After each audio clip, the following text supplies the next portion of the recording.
Viven en un country. Andan en BMW para arriba. Los fines de semana se cogen a las mejores minas. Morfan bien todos los días. El día anterior al partido durmieron tranquilamente en un hotel 5 estrellas y se rascaron la verga durante 24 horas sin hacer nada, jugando al ping-pong y al pool y a la play. Juegan al fútbol todos los días de su vida. Los botines, $6.000, $5.000, no sé cuánto salen, ponele 3.000 mangos, 4.000 mangos, están vendados por un kinesiólogo. Están bien comidos, están bien entrenados. Las medias, que son las que no te cortan la circulación, los pantaloncitos, que son los de los huevos, que no te raspan los huevos, la camiseta te estira la espalda, es la que no transpira, que sale 800 pesos, no sé cuánto sale una camiseta para jugar al fútbol. La pelota es perfecta, perfecta, 120 euros. Inflada con un barómetro a 8 bares. La cancha no tiene un solo pozo. El arco tiene 7 metros 20 por 2,40. Te aplauden cuando salís a la cancha. La concha de tu madre, no sabés parar una pelota. Le vas a pagar al arco y la tirás a la mierda. Le vas a hacer un pase a tu compañero que está a 1 metro.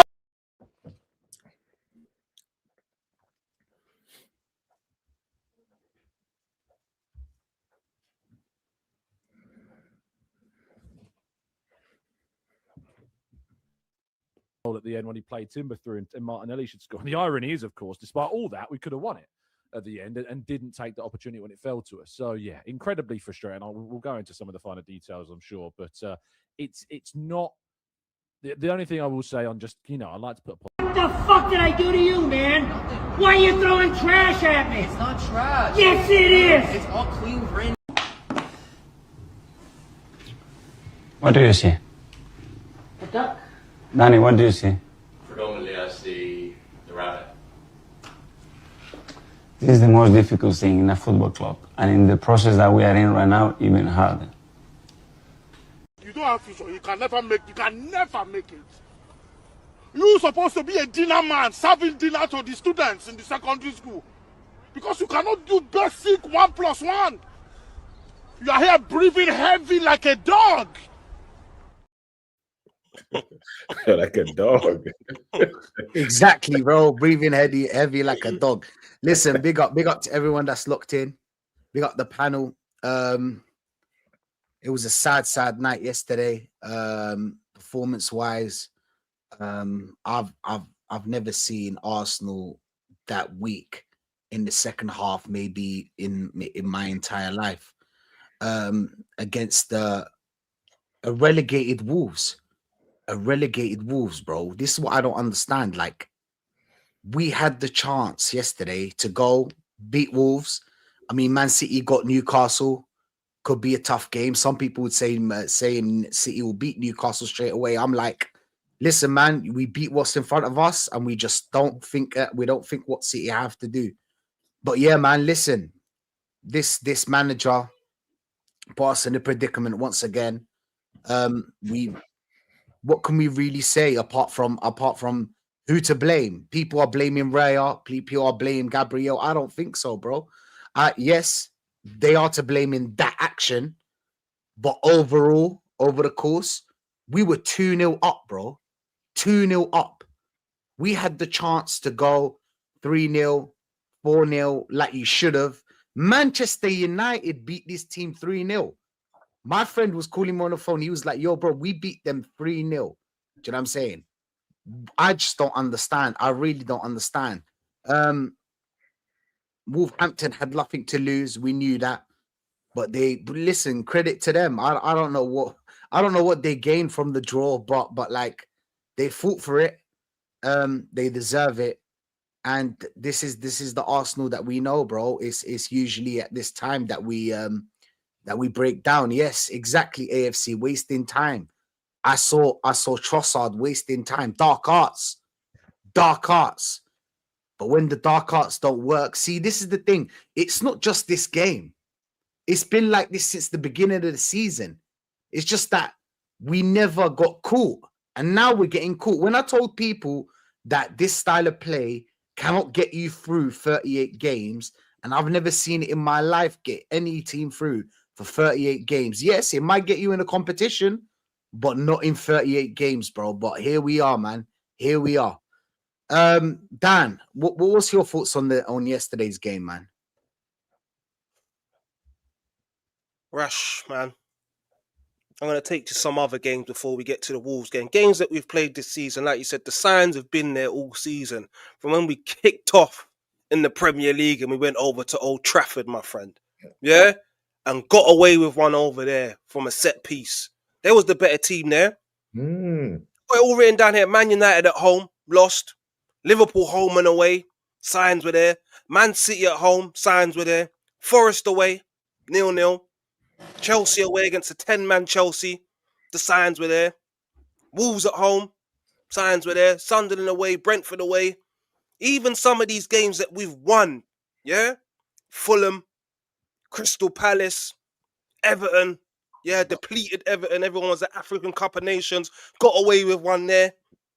It's been happening all season. And like you said, we've been found out. Mikel Arteta's been found out with his negative tactics, yeah? Playing with the handbrake on. A man said, yeah, he's not playing with the handbrake on. He's playing in reverse. Yeah? That's what Arteta's doing. 2-0 up against Wolves. Wolverhampton Wanderers. 10-point Wolverhampton Wanderers. 1 win all season. You can't get over the line against Wolverhampton Wanderers. You know why? Because you're negative. Yeah? You go 1-0 up. Even after we went 1-0 up, that first goal that we scored. Yeah? We were shit as well in the first half. Let's be honest. We weren't great in the first half. We were shit then as well. Wolves were shit. Yeah? Then we get the second goal. Bear in mind, that's 2 of our defenders that created that, our toothless attack that we keep talking about. 2 defenders created the second goal. Then we just, same old story in Ballamori. Sitting back. Negative substitutions. Same old shit, man. Yeah, you're looking at Mikel Arteta on the sideline. He looks like a deer in headlights. Don't know what he's doing. It's just not good enough. And we've been found out. And people are now, the narrative now is, oh, but we're 5 points clear now. You would have taken us at the start of the season. This is what I'm hearing now. We're going to smash Tottenham. Why do you believe that we're going to go and smash Tottenham? Yeah? That's what they're clutching onto now, these super positive, yeah? We must back Mikel Arteta all the way through. That's what they're clutching to now. We're going to beat Tottenham, and now we're going to smash Chelsea as well. In what world do you think that's going to happen? I'm not saying it's not going to happen, but why are you talking so confidently? I'm not confident going to the White Hart Lane on Sunday.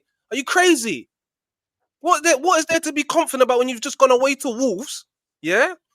And now you're going to go White Hart Lane, whatever you want to call that stadium, the toilet bowl, whatever you want to call it, and we're going to smash Tottenham over.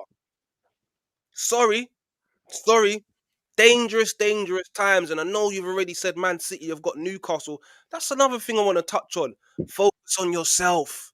Focus on Arsenal. Put your balls on the table, people are saying to me. Focus on Arsenal. Don't worry about Man City. These same fans now are talking about, well, Newcastle might do a job against Man City. Why are you focusing on Man City for? Because you have to focus on them now, don't you? That's why I said don't ever sleep on Man City. Stop doing that. Focus on us. And if you focus on us for the whole season, it's been like this all season. Negative, nasty. I've been at the Emirates. I nearly fell asleep at the Emirates. And I'm standing up. Clock and settings. Do you understand? Standing up I'm nearly falling asleep. What's going on? Daydreaming. The game's passing by. I've missed stuff because I've just gone into a daydream because it's so boring. Negative, horrible football. That's what it is. And this comes down to one man and one man only. I don't want to hear about the players, yeah? Who sets the team up? Who puts them out there? Who's created this system? Oh, but Arteta's not telling them to play like that. Well, if he's not telling them to play like that, then obviously his message is not translating to them on the pitch. It always comes back down to the manager. Whatever you want to say. I'm done. I'm in a dark place right now, Rashid, man. I'm in a dark place right now. You know why I'm in a dark place as well? Because after that Sunderland game, I was feeling it, man. I felt positive after that Sunderland game. Went 9 points clear. Couldn't see Man City getting a result at Liverpool, draw at best. And I'm saying, yeah, this actually might happen. I might have been wrong about Mikel Arteta. Do you understand? But what happens? Man City go and do the job. That was another signal for you. Anyone watching, don't write Man City off. 1-0 down, 80 minutes, turn it round to beat Liverpool. Brush aside Fulham, easy peasy. Professional performance, game done in the first half. Soon as I knew they won against Fulham, I said, Brentford's not going to be easy, man. I'm 50-50 now. What happens? Same old story. Yeah? How much points have we dropped from winning positions? Not just this season, last season. Yeah? Carbon copy of the Sunderland game. Enough's enough. Enough's enough. Now, I'm not writing it off and saying it's over. Yeah? But it's not looking good, people. Yeah? Now's the time to be very afraid, yeah, and prepare yourself for heartache. 22 years of heartache is about to get worse, and this one's going to be the worst one of them all if we don't get over the line. I'm telling you, yeah? Painful, painful stuff. And if he doesn't win anything this season, yeah, please, Mikel, for everyone's sake, man, it's time to go, my friend. Always the bridesmaid, never the bride, yeah? You've built the house, you've put the bricks down, you can't get the roof on, my friend. Yeah? Valencia, Real Sociedad. This is your level. Everton, this is your level, Mikel. Enough's enough, man. I'm going to leave it there for now, Rash, man. Fair enough, fair enough. You got your friend Johnny D here. Johnny, I'm really not in the mood, man. Like, usually, you know, it's a bit of banter between us, but I'm really not in the mood. Somali Yang, big up to you. YX, everybody. Ryan is saying, I'm still fuming. I'm shocked. I was like, these boys can handle Wolves. I thought that we can handle Wolves too, but listen, Manny, we've got the last we got 10 points out of the last 21 possible in the 7 Premier League matches that we played. 0-0 draw versus Liverpool. Same football, same style, same system. We've got Nottingham Forest 0-0. We've got Manchester United a defeat 3-2, but it was individual brilliance. We beat Leeds 4-0. We beat Sunderland 3-0. We drew against Brentford and we drew against Wolverhampton. Manny, tell me a little bit about what you felt about that game. I mean, there's nothing much I can say about the game, Rashid. I mean, it was everything that I feared and worse. And I remember saying on your first 11 stream, and even saying that people could click me up on this, I said that if we failed to win against Wolverhampton, that's our league challenge done and dusted, because you'd expect teams to be able to just go and play without any kind of fear and actually go to a place like Molineux saying, you know what, this is our moment, carpe diem, seize the day. And all I can say right now is, you know, we just don't have a manager who can do that. I'm really enjoying, and I know that it's going to really irritate a lot of you, because I know you probably don't like, you certainly wouldn't like him. But watching Ange Postecoglou on the overlap, I think it's quite fair to say that you know, it's just a case of when you listen to him speak and how he approaches things, you say to yourself, he might not necessarily be the best tactician, but my God, this bloke is a leader. You've got players who will literally walk through broken glass for him, and he could very well be, you know, the type of Winston Churchill figure that people would want. Instead, what we do have, to quote Gareth Southgate, is an Ian Duncan Smith sort of figure who is absolutely clueless and couldn't lead a booze up in a brewery, as people would say. And I'll tell you one more thing. When we started to sort of, you know, just slack off a little bit after scoring the first goal in that first half, I kind of had that sinking feeling, it's happening again. He's, you know, all I could say is that he's asking the team to take their foot off the accelerator, slow down a little bit, let them back into the game. I mean, how do you go to the team, which is currently 20th in the league, and just play that way? And yes, we scored a very good goal in the second half, very well taken. You know, we smashed their offside trap to smithereens. Hugo Bueno had a lot for which to answer, and Chappie struck that quite beautifully. But then hero turned villain and vice versa when Hugo Bueno scored that brilliant equaliser.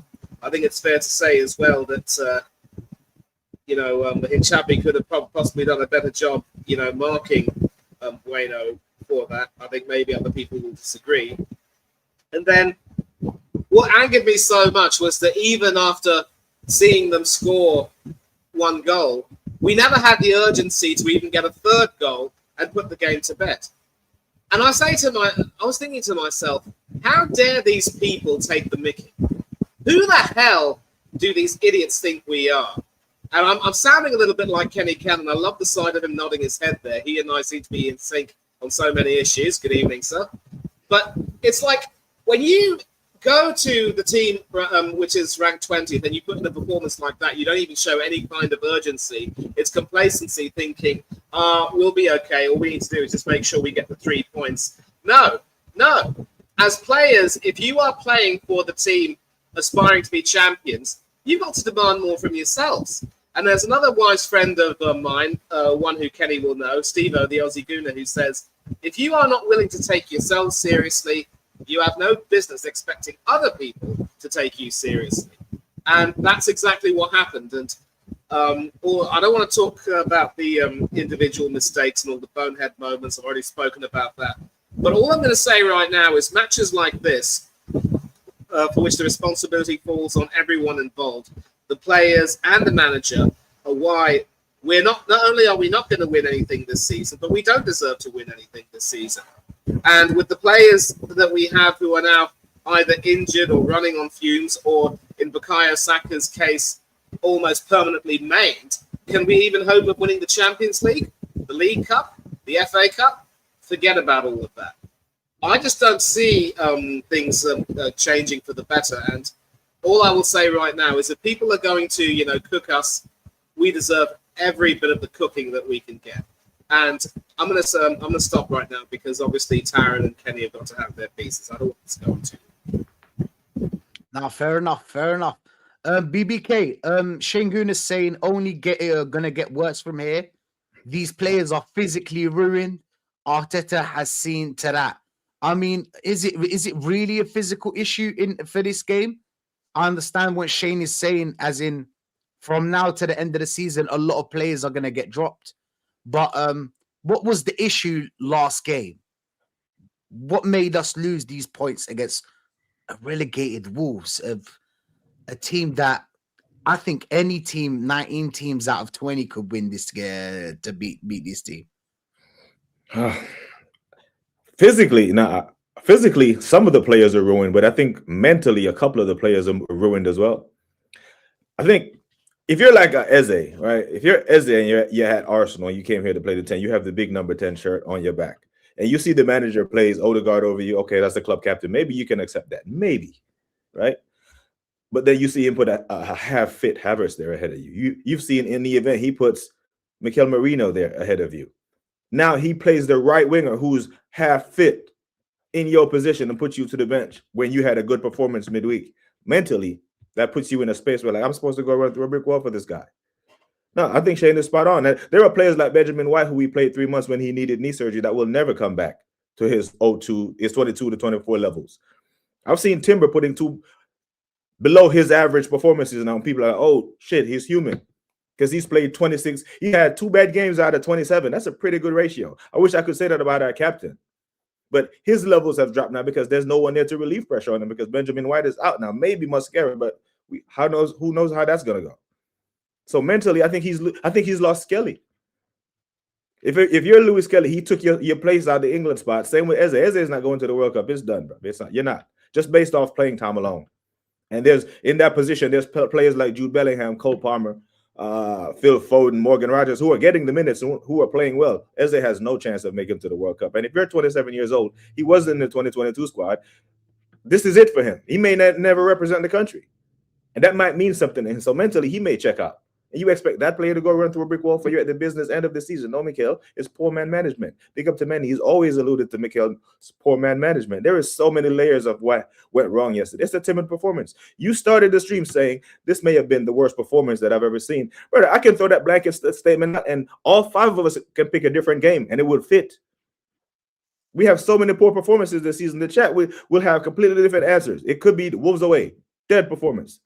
Even the performance at home against this same bunch, Wolves, that we won the game, dead performance. There have been so many dead performances. That's what led to this game. It's very difficult to just switch on the drop of a dime to play a style that you haven't been playing all season. Imagine going into match week 28 talking about, is the attack going to click? If it hasn't clicked by now, it's not. We've already played 70% of the season. This is who we are. We have no identity. Mikel Arteta may be known as a great defensive coach and coached up a great defense, but now we're conceding goals from winning positions. So you're not even doing what we praised you for being good at. That tells me something. And I'll leave it there because I'm very interested in what Kenny Ken has to say. 100%. Listen, big up to everyone that's locked in. Big up PFC. Big up Arteta University as well. Big up Johnny as well here. Dr. Seymour, AFC, everyone, man. Kenny, I mean, I feel like Wolves were very up for this game because they felt like they should have won the last game that they met us, that they faced us. I don't know how you feel about that, but listen, man, what do we do from here, Kenny? What is the solution? I mean, we're still, like BBK said, we're still talking about the attack clicking. I just don't get it. What's your thoughts on this situation, Kenny? And what was your thoughts? You know what? He's tried everything at number 10. It's just not working. He doesn't trust Eze. He's probably going to lament the fact that his mate Marino's out for the rest of the season. He's not going to be happy that Havertz is up and down with his fitness as well. It's basically this is the team. This is the team that's going to get us to the end of the season. There's going to be no changes. He doesn't trust Miles Lewis-Skelly, so he's not going to have a go. He's going to be a bit peeved that because of Calafiori's injury, he wasn't able to play Miles Lewis-Skelly in that midfield. So I don't know when he's going to get a game, but that's it. He's going to just hope that our players find form and get their act together, because I can't see it changing. We've got a game against Tottenham, a game against Chelsea, and after that, we've got Brighton and it's national break. All those teams will be up for it. No one, we don't scare anybody. No one's scared of our midfield. No one's scared of Declan. No one's worried about our defence. They feel they can get our defence. Two players carrying injuries. Two players look absolutely knackered. Declan's playing badly now because he's knackered. He was awful in schools, but that goes under the radar because we're all targeting Trossard for wasting time and giving them injury time. We're all looking at other players. There's some players who weren't good enough. Yeah.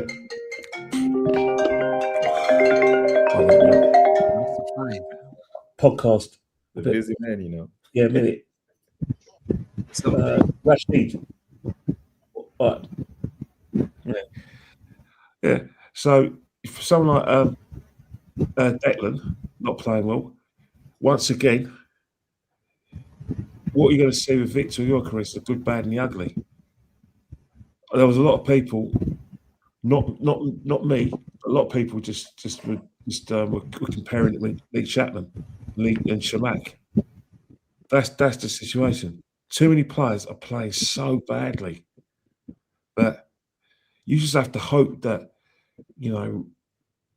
we get a result against Tottenham and we go on a run. But I just can't see it.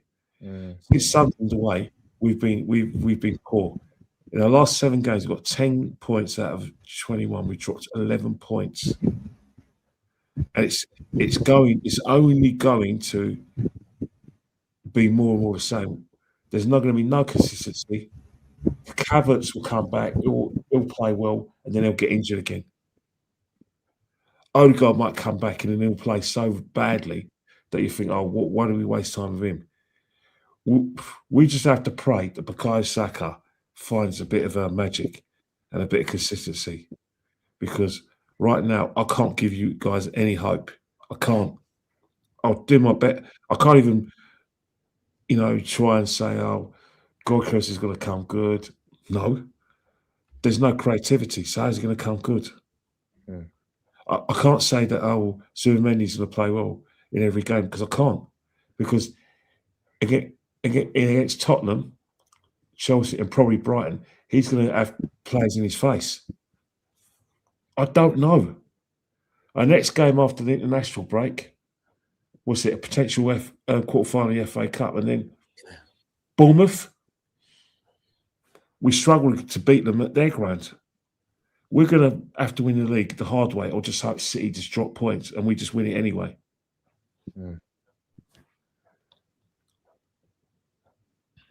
That's the only way. Listen, this is the thing. I want to ask every one of you, and big up to everyone that's locked in. Big up Jez. Jez saying, can he find again? Big up to you, Jez.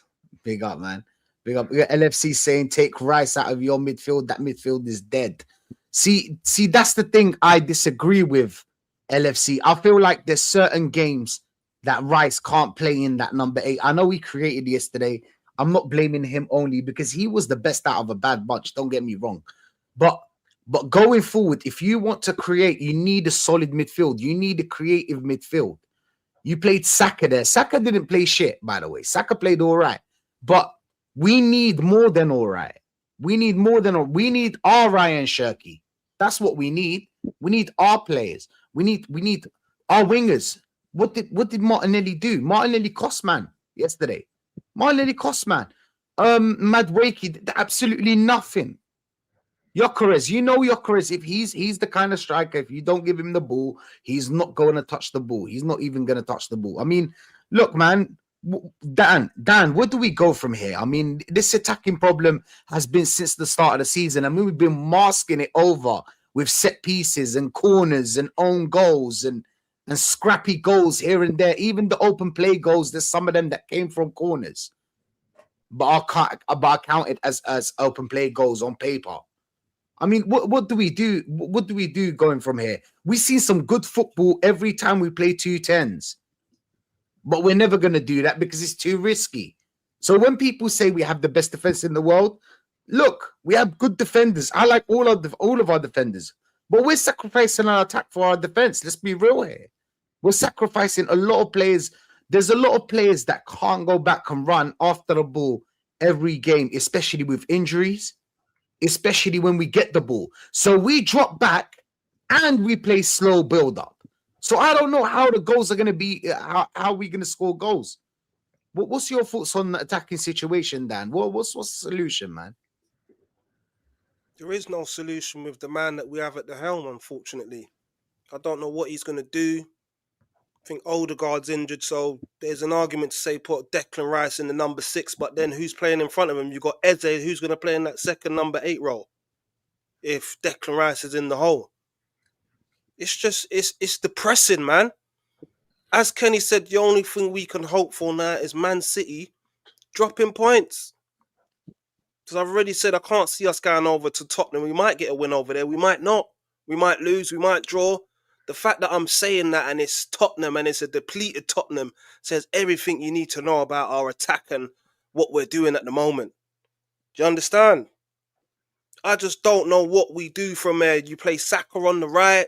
What Saka are we getting? We need Saka to turn up and get back to his best. But from what I'm seeing from Saka, I just don't know if that player is in there no more. A lot of these players, I was talking about it earlier as well, a lot of these players that we've seen falling off a cliff, it's not rocket science to say, right, you've brought in Eze, top class player, galvanized Crystal Palace to a FA Cup almost single-handedly. Gyökeres, 95 goals last season. We're not saying he's a top footballer, but he's a goal scorer. Odegaard a few years ago, yeah, one of the best midfielders in the Premier League, talking about maybe Ballon d'Ors and these sort of things, yeah, down to even Martinelli. He had Klopp gassing him up. Generational talent and all of this, they've all fallen off a cliff. Why do you think this is? There's only one finger that you need to point, and that's that one man. It's the system. It's negative. It's too controlled. He's micromanaging them. I also think there might be a problem in the dressing room right now because I think there's a lot of disgruntled players in there. Odegaard, Miles Lewis-Skelly, Eze's not going to be happy in that change room. And I think between the players, they definitely go out for dinners and have conversation. They definitely speak about him. So I'm not too sure none of these players even believe in him no more because 3-4 seasons, the man's been saying the same thing. We're going to do great things. We're going to do this. We're going to do that. He talks well. I'll give him that. Do you understand? But when you're saying it and then the results are not coming, these players are drained. They're probably fed up with Mikel Arteta and his tactics. Do you understand? That's what it is. I don't know where we go from it. I can't see the attack clicking because it's been 26 games now. 27. I'm looking at the games where you can say, you know what? We played this team off the park. The only games that I can tell you, Leeds, home and away. Who else? Sunderland at home. Aston Villa at home, Tottenham at home, any Nottingham Forest at home. Those are the only 6 games out of 20, 7 games out of 20 where I can say, you know what? We played well, we was balling, but even in some of those games, it weren't great. It was set piece, us bailing us out, and yeah, people had injuries. There's a lot of things why that is. So it's not going to start clicking now, Rash, man. We just got to hope and pray that our defence starts tightening up again, because I said it before, once that defence starts conceding goals, we're in big troubles and the set pieces dry up. We're in big trouble. Once teams start being a bit more brave like Wolves, yeah, and start throwing a couple of punches rather than just putting their guard up like we was experiencing for a lot of games in the season, teams weren't coming out to play. They weren't coming out to play. They were scared. You understand? Now it's got to the crunch times. Teams are playing for Europa Leagues and surviving. They haven't got the flexibility to do that no more. They ain't got the luxury of sitting back and just, yeah. They've got to come and throw punches now. Throw some punches at this Arsenal team. There's problems. Zubimendi, where was he yesterday? Hiding. It's very concerning, Rash, man. I don't know what else to say. It's very concerning, and I can see it going down. I can see a crumble happen from there, just like we see season in, season out. Not just with Arteta. Years before Arteta. This is 22 years. We've seen this. It's in our DNA. It's in the DNA. It hurts me to say that. It's in the Arsenal DNA to crumble at this time of the season. Facts, 100%, man. Big up views for the raid. Big up views for... Listen, Manny, we play Saka on the right. We play Trossard on the left. Same football. We play Madueke on the right. Martinelli on the left. Same football. We play Rice in the 8 and Rice in the 6 and the 2 10s. We play for 45 minutes. We play Odegaard or Saka in the number 10. It's the same shit. What do we do from here? Where do we go from here, Manny? You know, Rash, if I had the answers to that, I'd be the one managing Arsenal and not Mikel Arteta. And I'm sure I think I can speak for all of you when you'd say you take me over Arteta. In fact, any one of us could manage the game right now. I think it's fair to say, Rash, there's not a question of, whatever you're trying, it's not working. He's wedded to the system. We all know this, and he's not really going to, move away from it. He's not going to change. And, there's something about managers. Their biggest downfall is their refusal to try something different. We always keep saying that if you try the same thing again and again and again and expect a different result, that is the textbook definition of insanity. We're seeing it again and again. And if it's able to bring you any kind of success, that's fine. The thing is, though, we all remember that when Arteta won the FA Cup in 2020, he played a 3-4-3-ish sort of system, I think. It might have sort of evolved into a 3-5-2, and we were able to win the FA Cup. And he was able to make the most of the players he had there. I mean, consider that we had the likes of Socrates, David Luiz, Kolasinac, Ainsley Maitland-Niles in that defence of ours. We did have some ballers like Guendouzi and Nicola Pepe. And, of course, let's not forget Pierre-Emerick Aubameyang. And, of course, for the FA Cup run, we had Emi Martinez in goal. But when we won the FA Cup, he got his credit in the bank. And that was when he decided, you know what? Now that I've accomplished something, I've got the trust of the board. I've got the goodwill from the fans, so I'm going to change and do things my way. And you should have seen the alarm bells ringing in the league the following season when, at one point we couldn't buy a home win, losing to the likes of Leicester and Aston Villa and Burnley. And mind you, I firmly believe that if we had lost to Southampton, that could possibly have set alarm bells ringing really harshly in the boardroom. The irony of Theo Walcott coming back to his former stomping ground, scoring the winning goal and ending his former teammates' managerial career, that would have been epic. And of course, as we all know, he did the same thing 2 seasons later when he scored in that 3-3 draw, which just stopped us in our tracks. He's not going to change his system. He's not going to be willing to try to, be imaginative enough to observe the talents that he has, that he sees in his players, and try and use them effectively and allow them to play they want to play. He's not going to do that. You mentioned the changes that he's made. The most recent one being putting Saka in the 10. It's all because he's so damn wedded to his system. He can't change no matter what. And, to be fair, Arteta isn't the only manager. Obviously, a certain Ange Postecoglou is also wedded to his system. He said in the overlap interview that he could play games a different way, but it just wouldn't feel like him. But at least to his credit, he knew that sometimes if you're playing knockout football, you're in a situation where one mistake can end your tournament. So sometimes you have to be a little bit pragmatic. The only problem is we've got extreme pragmatism now, and we don't even have to play a back three. And we're not even seeing all of the wonderful talents that we have in our squad being utilised the way they should be utilised. I just wonder, is he signing these players to make the squad look good, or is he serious about winning trophies? And I've been saying on streams last night, I was on 2 streams, I think, both of them, including Nats, one with Nats to one with Gianni, that if anything, Arteta just loves the drama. It's as if it's a soap opera or a telenovela with him, as they'd say in Spanish. It's disgusting. And he knows that because he has the goodwill, he can get away with doing whatever he likes, and a large majority of the fan base and even the board are still going to lap it up. I think now we are starting to see there's a few cracks coming. Some fans are starting to lose patience. They are starting to see that the emperor has no clothes. But the only way that we can see a change for the better is if we get a new manager who will just let the handbrakes loose and let the players rediscover their joy in playing football. Because I think I can tell you right now, Rashid, he can make some tweaks to the system. He can try and shove Lewis Skelly into the centre of midfield and keep Hincapié at right back. He can try and maybe do whatever he can. He can go back to playing Martinelli on the right and drop Madueke. And the fact is that for several reasons, it's just not going to make any sort of a difference. I mean, we started with, if you notice, we started last night with Saka in the number 10. But not too long afterwards, he brought Eberezer on, and Saka was then sent out to the right. And you could see whenever he had the ball, whenever we'd intercept the Wolves players and sort of try to start an attack, all it took was 1 or 2 Wolves defenders to just run back and they take the ball off him. That bloke is finished. There is nothing right now that Arteta can do to, improve our fortunes at this rate because he's run so many players into the ground. He might give us a semblance of a chance if he decides to bring on some of the players who he's, criminally underused. It's a damning statistic that Christian Norgard has not even played the equivalent of a full 90-minute game this season. So why the hell did you buy him in the first place? You know damn well he can do a job mopping up near the end of the game. You know damn well he should have been brought on at the G-Tech, at his former stomping ground. The man is tactically clueless. He's a poor man manager.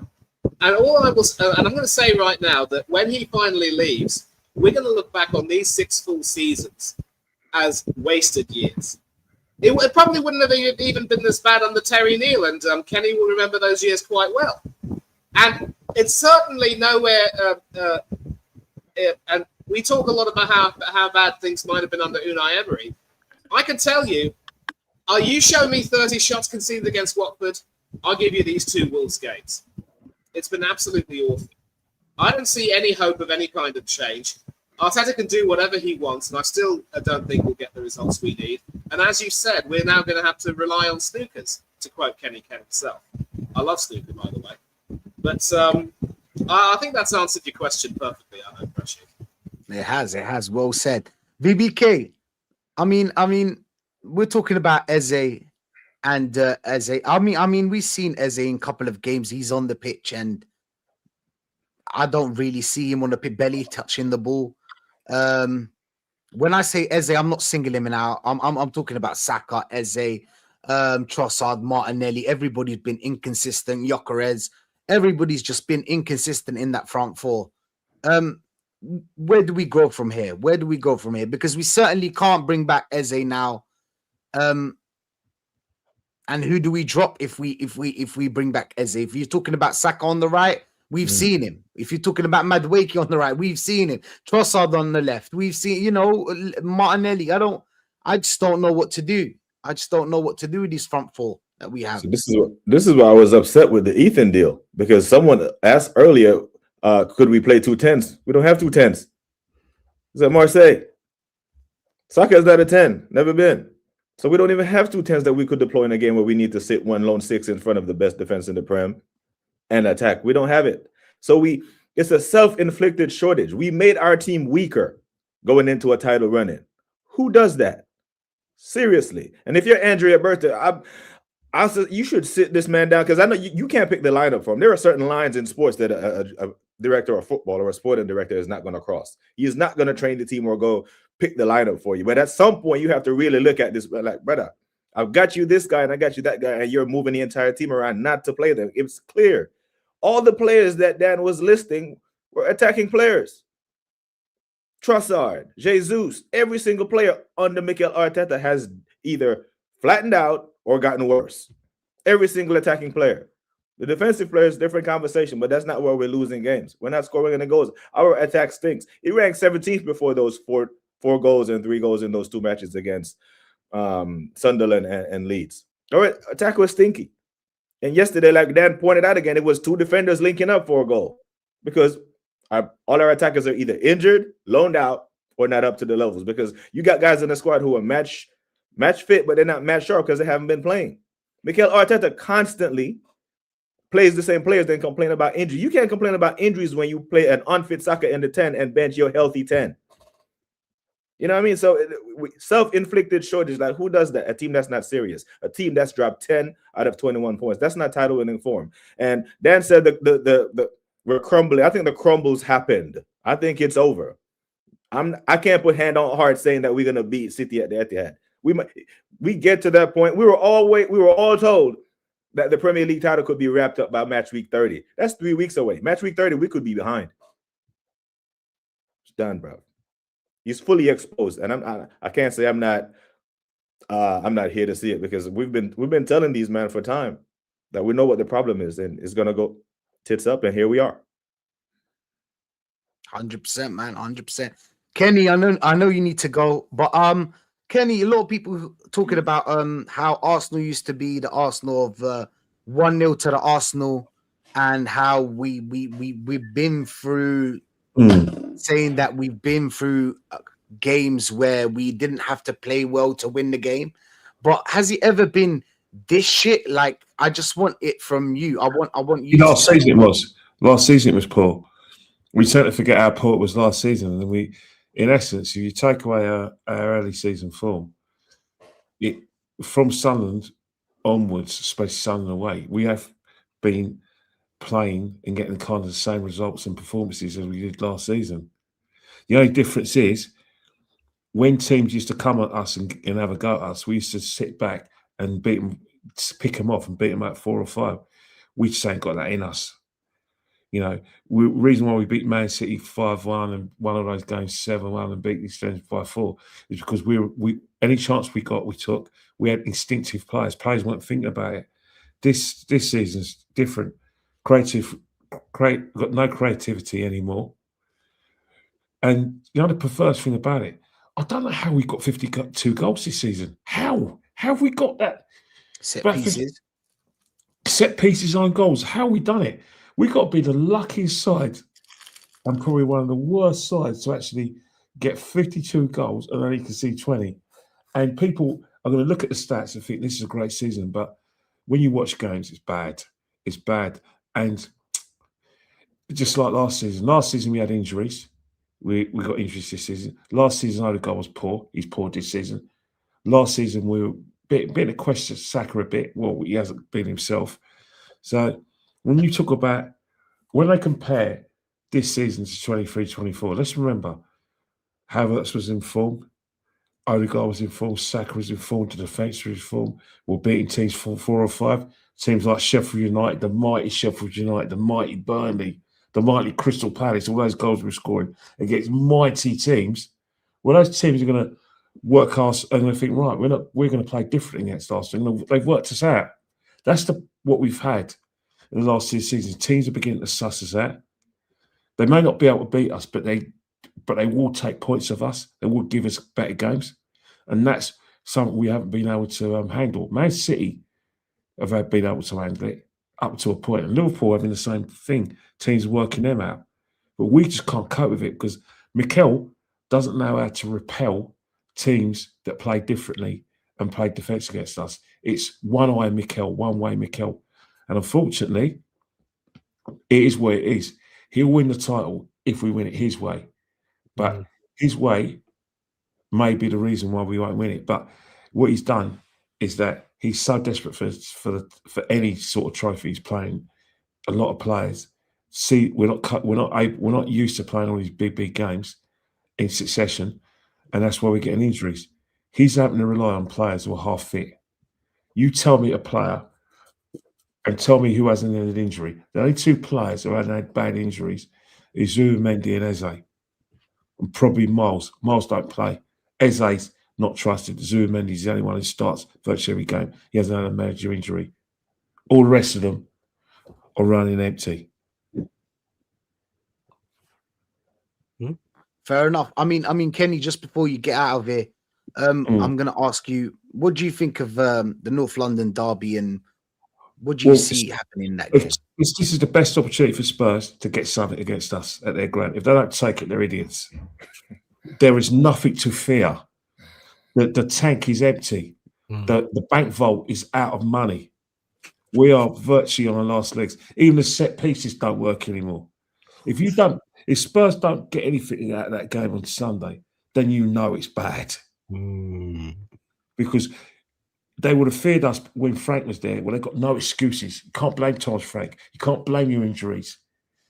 If Wolves can do us, and Brentford, who have got less resources than Spurs, can give us a game and should have beaten us, then why not Spurs? Yeah, you ain't got certain players in the team. That's tough shit. Big up, man. Big up. Kenny, man. Views. Yes, you live in the best countries. Hi, Mark. Country. I don't even know how he starts that one there.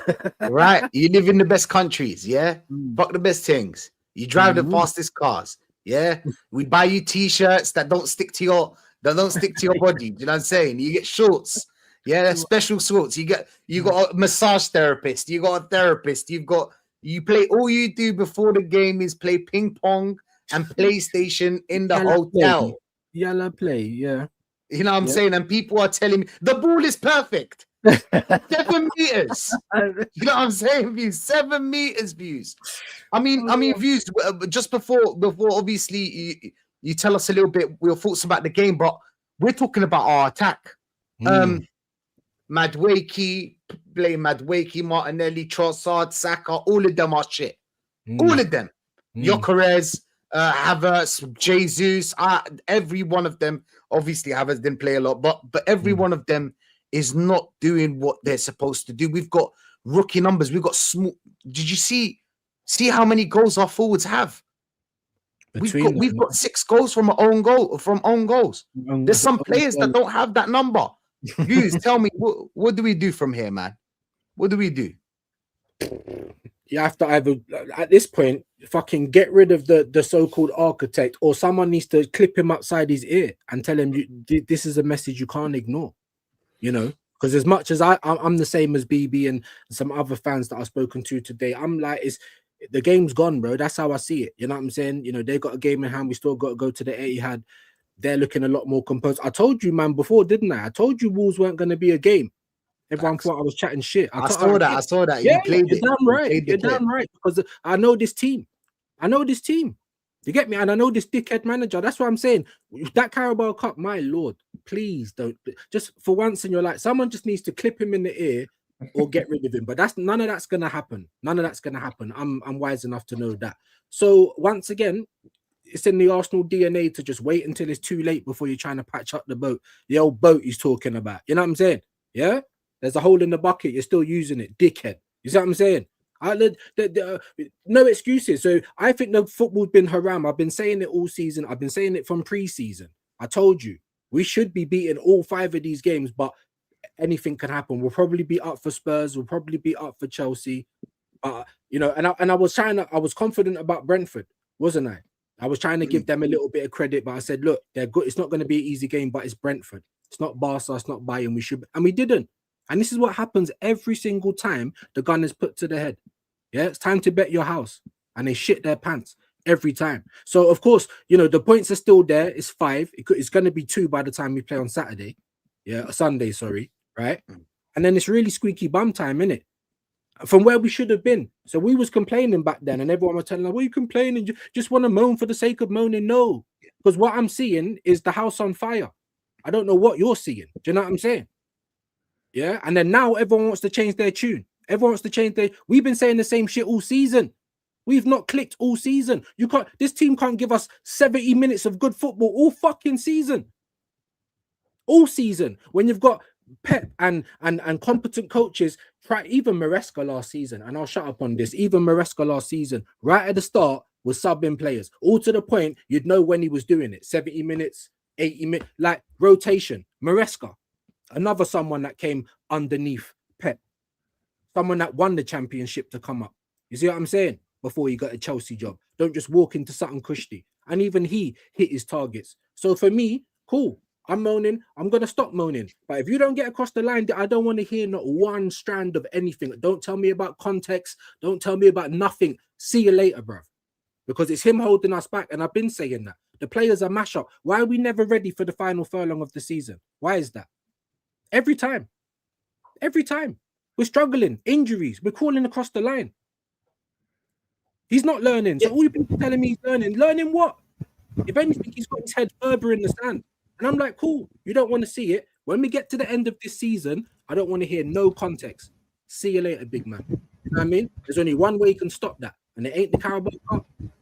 So you better win this league this year, because this, and I'll shush, this has been, I can't remember a bigger bottle than this, because everyone kept saying, oh, the moment Man City is not there, it's going to be us. Well, it weren't. It was Liverpool. Now Liverpool and City are not there, because people keep wanting to tell me this team's washed. But look how close they are to us. So what the fuck are we then? Yeah? Both of them teams have fell off a cliff. Chelsea's not been consistent. Spurs have been down the bottom of the flipping Premier League table for all sorts of time. 18 months. Newcastle have only just started getting it together a little bit. Like, everyone's given up this year. It should have been perfect for us to take it, because she won't give it. And it's the 40-year-old virgin. That's how we're moving. Like, we don't, yeah? We're too scared. What's going on? Do you want to win this league or not?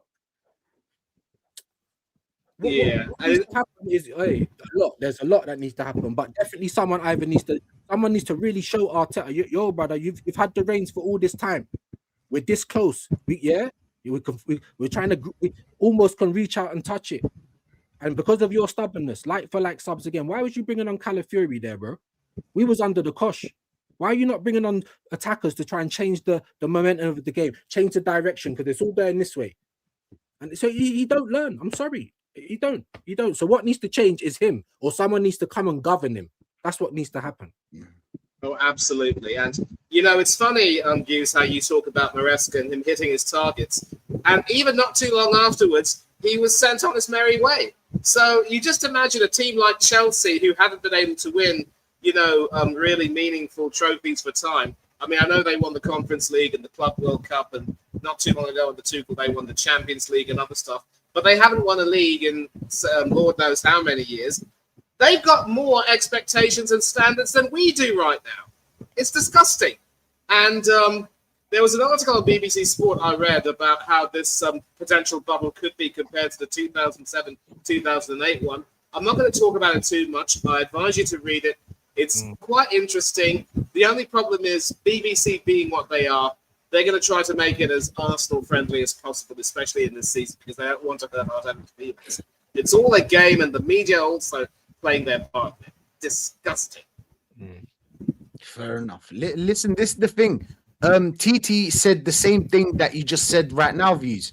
He said, you guys are telling me about us being the first in the Champions League, the first in the league, in the final Carabao Cup, still in the FA Cup. We only talk at the end of the season. Let's talk at the end of the season, because that's what matters. See, I love TT. The way he sees football is just exactly the same way I see it. And it's kind of like, our problem isn't the starts, you know? My little cousin called me and he was like, yo, what happened to Arteta? I told him, what do you think happened? What do you think happened? It got to squeaky bum time. It got to now you're either in or out. You're either winning it or not. You know what I'm saying? We beat teams like last season. We beat PSG in the group stage, but when it mattered in the semi-final, did we beat them? No. That's the thing. Our problem is here. Our problem's always been here. Yeah. Johnny's saying something very interesting today. 30% of our goals were in good games where we destroyed oppositions, like 6 games. I think maybe it was 4, but cool, 6. 40% are from set pieces. Shout out the set piece coach. Another 30 are when we force the ball into the net by force of the package, like rugby. 100%, bro. But man, listen, we go into this game, the North London derby. They must be up for it. Like, you know, the hate they have for us. This is their perfect position to stop us from winning something. And I know they would love nothing more than to stop us from winning something, because then they ain't got nothing to play for, right? Apart from, you know, saving themselves from relegation. I don't think they'll get relegated, but like the point is like it's gonna be a very tough game going into this game. I really don't know the answers. I really don't know how we're gonna get over this game. I don't know how they're gonna set up. My prediction, the same, bro. My prediction is a draw. I feel like maybe when we see the lineup, obviously we'll do the first 11 like we usually do, 1 hour and a half before. But for now, I feel like it's gonna be a draw. I just don't see it. How are we gonna get through it? Do we have the attacking? I mean, the set pieces have drawn up as a little bit. You know, we haven't scored a lot of set pieces recently. So anytime we don't score a set piece, I'm worried. I'll be honest. I am actually worried when we don't score a set piece. I mean, why did we get what's his name? The Liverpool throwing coach. Yeah. I don't know his name. What's his job? What's his job? Is he just getting money, just like that, just getting Bro, peas? I told you, Arsenal's the lick, bro. It's like friends and family. You get me? Man's making this money. What you want to bring in? Come. It's the lick, bro. I'm telling you, that's what it is. Friends and family, Easy not money. real football people. Easy money. Easy money, bro. Easy money, bro. You know what I'm saying? Like, it's a referral. It's a referral going on here. Who referred him? Who referred him, bro? Whoever. What's his job then? What did we get out of him? That's what I don't understand. What did we get out of him? But it's just things like this that frustrate me, man. 100%, bro. 100%. Johnny, like, TT says a lot without saying anything. Facts, bro. It's like TT don't want to say a lot because I understand why he doesn't want to go against Arsenal like completely, but there's subliminals there. Do you get me? Anybody that has a brain of football would understand. Dan, how are we looking at this North London derby, bro? I mean, you know it's going to be a war, but how are we going to get over this one, bro? The only saving grace is that Tottenham are being so bad, man. But they got this new manager that's came in. We don't know what Tottenham's turning up. We don't know what Arsenal's turning up. We don't know what Tottenham's turning up. We don't know how they're going to set up. They're going to be organised. What players are going to be starting with all the injuries that they got. We know that Romero's suspended, so he won't be starting. I think that's a blessing for them. I don't know. Maybe not. Say that again.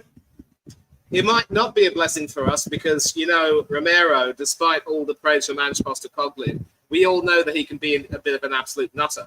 And if Van der Ven is captaining the team, he's got a much more, he's got a sensible head on his shoulders. Yeah, that's what I meant. It'd be a blessing for them not having him in their team because he's got a bozo moment in it. Oh, I thought you meant a blessing for us. My bad. Yeah, no, he scored own goals against us, bad tackles. He's done it all against Arsenal, so I think that could work in their favour. I'm not confident about this Tottenham game, I'll be honest with you. So if Man City beat Newcastle as well, best believe no wins happening for Arsenal. I can't see it happening. I'm sorry. I might be wrong. I hope I'm wrong, but I can't see it happening. Sorry. White Hart Lane, the pressure's on. Nah. Be very concerned for that game. Don't be surprised if we lose that game. I'm telling you, Zubimendi in midfield. They're gonna have Sarr and them type of man in there. I think that manager plays free at the back as well. It's gonna be a tough game. Very, very tough game. He's gonna overload that midfield. He's gonna overload the midfield. Yeah, it's not looking good, guys. This could be it now. This is where the crumble could happen. This is what we need to prepare ourselves for. After that's Chelsea. Can't see a win there either. Yeah, I'm predicting 2 draws. But for this Tottenham game, I'm predicting a draw. It might be a loss. Depressing times, man. Prepare yourself for the pain. It's coming. I'm telling you, it's coming. 100%, man. Abdurrahman is saying, I told BBK that we lose the title in the next 5 games. a couple of days ago. First game out of the 5 week collapse. He did. Credit to him. He said that verbatim. He said that on my channel. He's not backing down from any. All right, pick him up. Yeah, and you know what? Sorry, just quickly before Manny comes in, the 52 goals that Ken was talking about. Yeah, research it. Half of these goals have come against the bottom 5 in the Premier League. Yeah, that's who they've come up against. Yeah, 9 goals against Leeds, 2 against West Ham, 3 against Forest, 4 against Tottenham, 2 against Burnley, 4 against Wolves, and if we include Sunderland, which is a promoted team, that's another 5 goals. So it's about 28 goals against those teams. Then you start adding own goals onto that. It's not what it looks like on paper. I'm telling you, it's not. Yeah. But that's the thing. That's what I told my friend yesterday. He's a Man United supporter. I was like, yo, bro, if you don't watch Arsenal, you don't watch them, and you just see the stats or you see how if we won the game or not, you know what I'm saying? You think that we're on some you think we're on some madness on the pitch. But in reality, if you watch the game, we have not played more than 45 good minutes. Facts.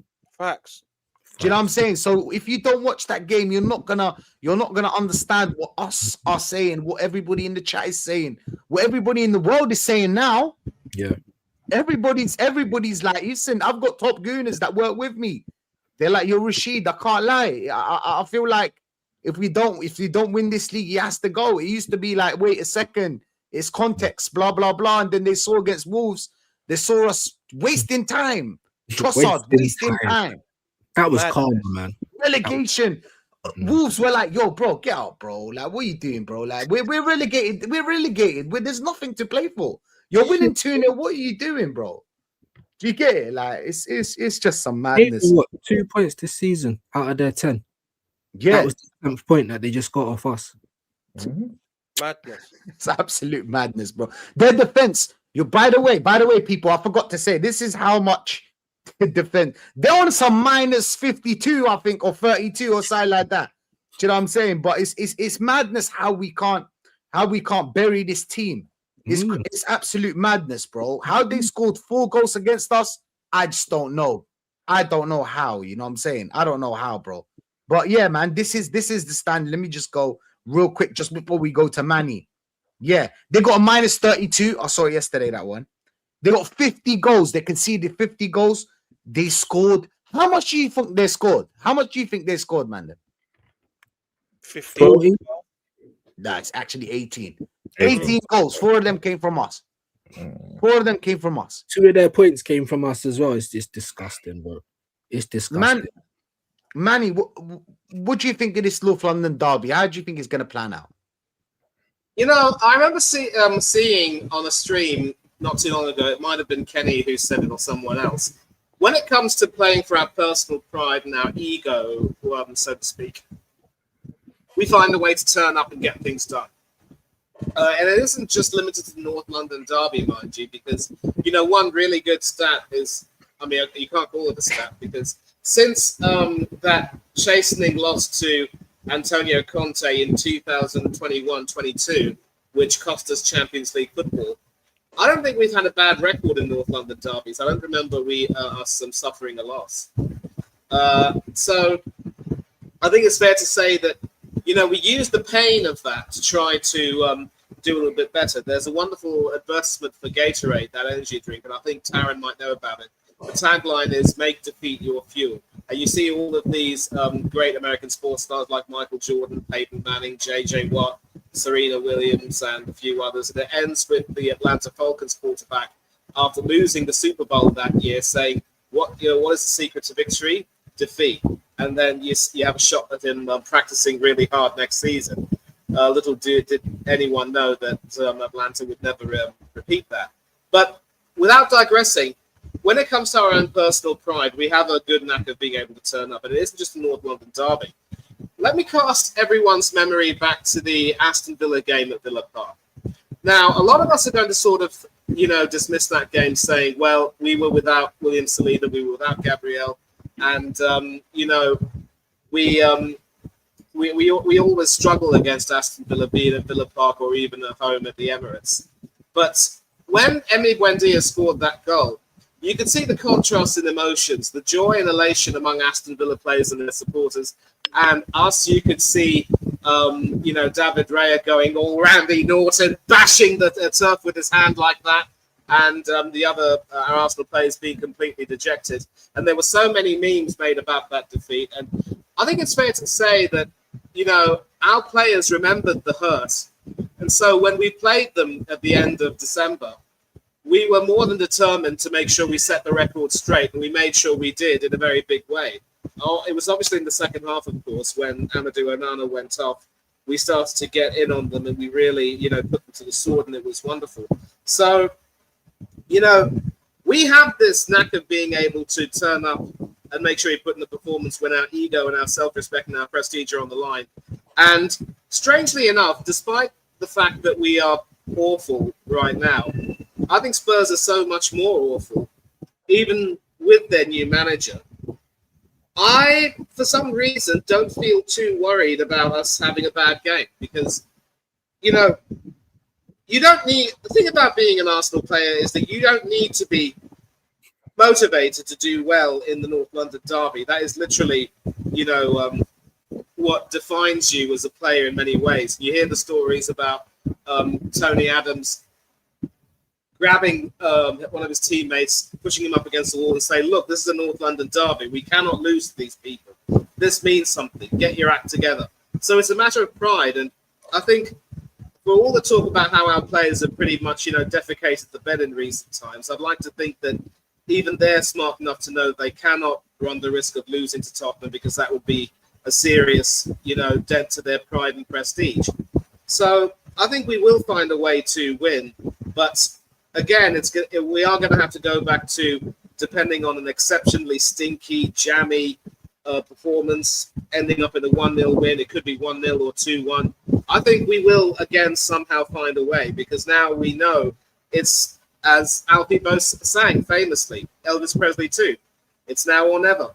And this is the game that could potentially let people know if we at least have the, the minerals, for want of a nicer word, to get our act together in a big game like this. But if we don't win again, I think this sort of seals our fate for the season because you just know that City are now, they're smelling blood, they're on the hunt for us, and they're going to take advantage of another slip-up. I'm hopeful for a 2-1 win. I think we will somehow find a way because I don't see Igor Tudor being able to implement his new system in time for these players to truly implement it, if you know what I mean. So I really do think we're going to be okay. We will just somehow eke out a win, but then that just means that we've got to demand more of ourselves and more from the players as a team and an entity. And again, we cannot rest on these laurels. We have a nasty habit, if you all notice, of resting on our laurels after good performances. And we need to stop doing that. We've got to stop doing that. Unless we stop doing that, we're not going to get anything out of it because there's an adage, you're only as good as your next game. So, like I said, I think we'll find a way to win. I think it might be one of our super subs that comes on and gets the winning goal. I really don't see Spurs posing too much of a threat, although, as Dan said, they might be more defensively sound with Romero not in the 11. So, we should be fine. I know I said the same thing about Wolves, but hey, what do we think of Tottenham? Shit. And what do we do with shit? We flush it down the lavatory, Pat. And that's what we've got to do. Big up, man. Big up, man. This is the reason why you need to beat Man United and Tottenham. Rashid, I'm a bit behind on the stream. I hope you were being sarcastic about us beating you based on individual billions. This is why you need to beat them, man. They win 3 games and they start chatting shit. Especially these London Man United. Oh, man, listen to me. Like, I swear to God. But yeah, man, I was being sarcastic. Big up. BBK, what are you telling me about the North London derby, man? It's the hope that kills you, isn't it? It's the hope. Yeah. I predicted 4-0 for Wolves on goodness therapy. 4-0, chest fully out, brother. No, I'm like, Taron, what? that's the thing. Don't go too bombastic with your predictions, brother. You predict a big win, of course you're going to get disappointed. Yeah, and listen, Come back down to reality, man. as Don't bad do it. as bad as Wolves are, as bad as Tottenham are, they're better than Wolves. Wolves gave us a game. You know, so you know what? At the halfway mark, I said we got 19 cup finals left, and if we approach these games like cup finals, we'll be okay. You know, and 8 games later, we look worse. Matter of fact, the opposition looks like they're more taking it like cup finals than we are. So I think I said this before yesterday's game. I was like, okay, now we essentially we got 12 potential banana skins. Instead of 19 cup finals, we got 12 potential banana skins. And shit, it wasn't banana skin because we slipped up. You know, we fell on our asses. Now we got 11 potential banana skins because with that performance and with that result at the Molyneux, essentially we take the North London derby that should be a routine 3 points and we put it in a pressure cooker. So, and we know how Mikhail acts under pressure. Do you see the man eyes in his interview, bro? He is lost. He is scared. You see that meme. Let me tell you something. That's what he looked like. He's terrified, bro, because he has no answers. And he knows that he's been figured out. I don't even know the name of the Wolves coach.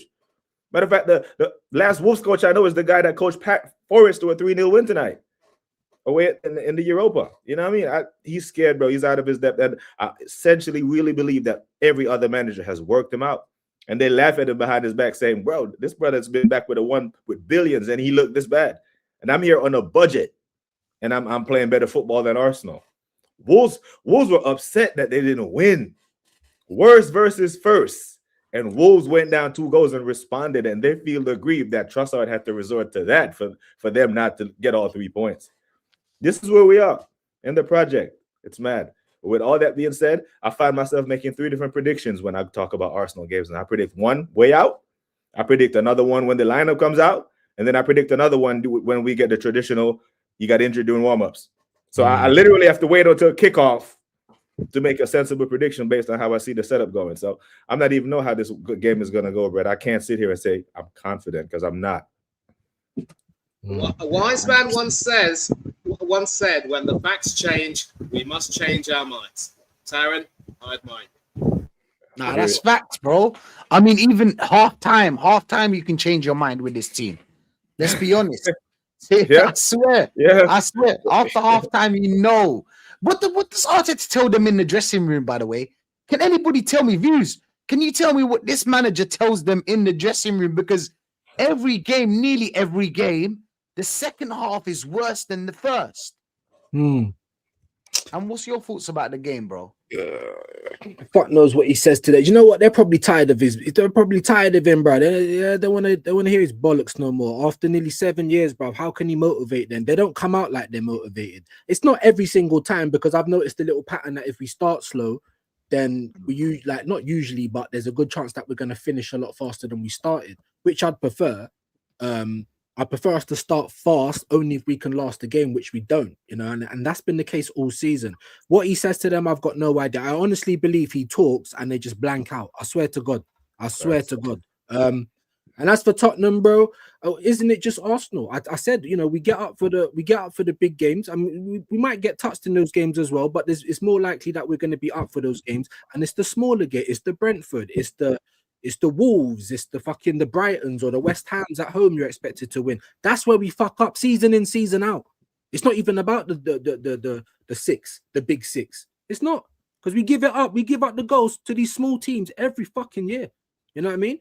So with Spurs, I don't know. Watching us play in the last 2 games, you know, once bitten, twice shy. I don't even know what to say as a prediction because they've been absolutely garbage. I knew we were going to slip up Wolves, but I was confident we'd get something from Brentford, and they were both the same results. If we draw against Spurs, what's that? 3 draws in a row.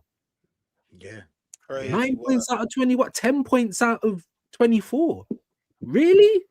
No one talked to me about title race. No one talked to me about 1 more year. Shut your mouth. You know what I'm saying? I don't want to hear none of it, bro. I'm being dead serious. You know what I mean? So I don't know, man. It's funny because I'm not confident for the game based off the last 2 results. But as I said, going off my own logic, we'll probably raise our game a little bit for it. Now, did it pass my mind that they're gonna have a new manager?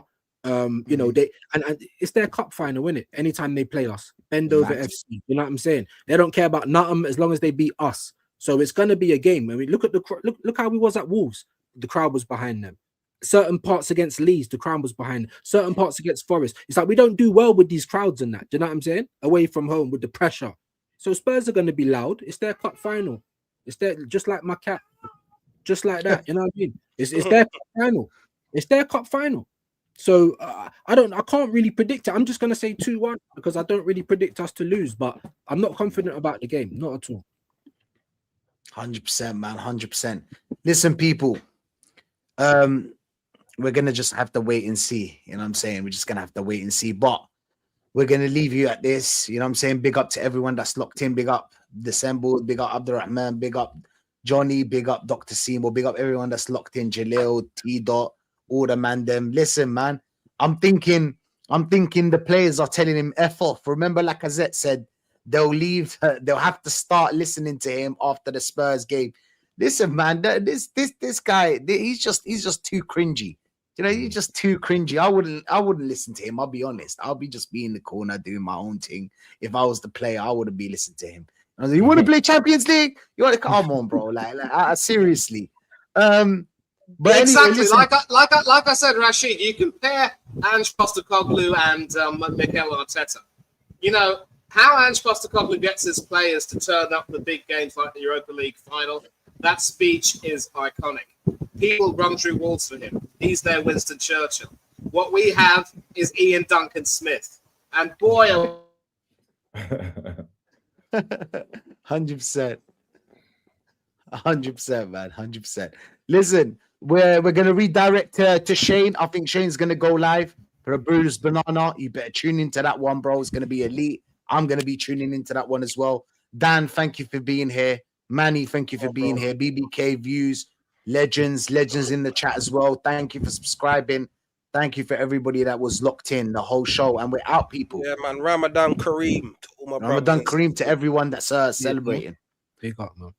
Love.